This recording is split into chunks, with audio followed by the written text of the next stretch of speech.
Honorable Mayor, Council members, my name is Paul Bracken. I've been a resident here and voter in Pleasant Hill since 2005.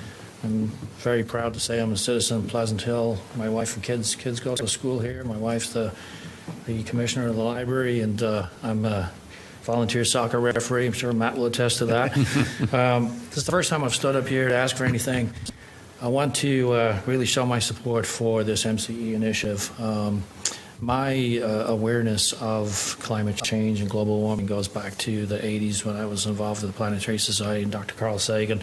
To be honest, I'll admit that I thought we'd have more time to solve this problem. A lot of us felt that it was going to play itself out over a longer period of time. What we're seeing is that the effects of global warming are much more intense, and the speed at which these things are happening are much faster than what we expected.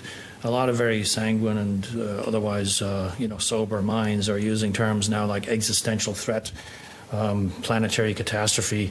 They're not being flippant, right? This problem is likely to affect countless millions of lives around the world, with the displacement due to parts of the globe becoming unlivable.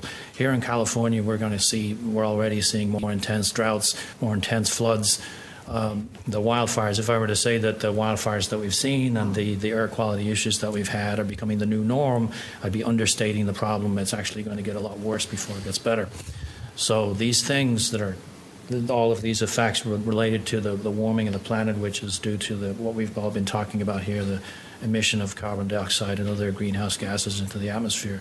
It makes sense to do as much as we can right now. We can come back in 10 years' time. I'm sure we'll have new technology, but if we wait 10 years to start reducing emissions, we have almost unsurmountable problems at that stage.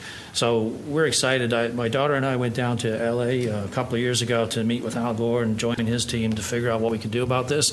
My kids are starting to ask me, what are you going to do about this problem?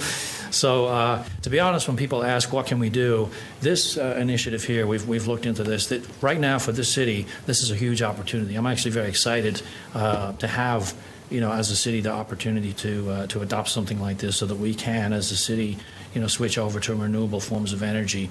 It is not trivial by any means. The amount of carbon emissions that we'll reduce by making this decision is hugely significant, and I think it's a step that we can all feel good about. I think over the long term, we're looking at the cost of renewables coming down as well, so it's kind of a win-win. You're even letting people opt out as well if they wanted to do that. So to me, it's something to be excited about, something that gives us something to be hopeful about. We can take an immediate step to move away from the burning of fuels that contribute to this problem. Thank you. Thank you. Thank you.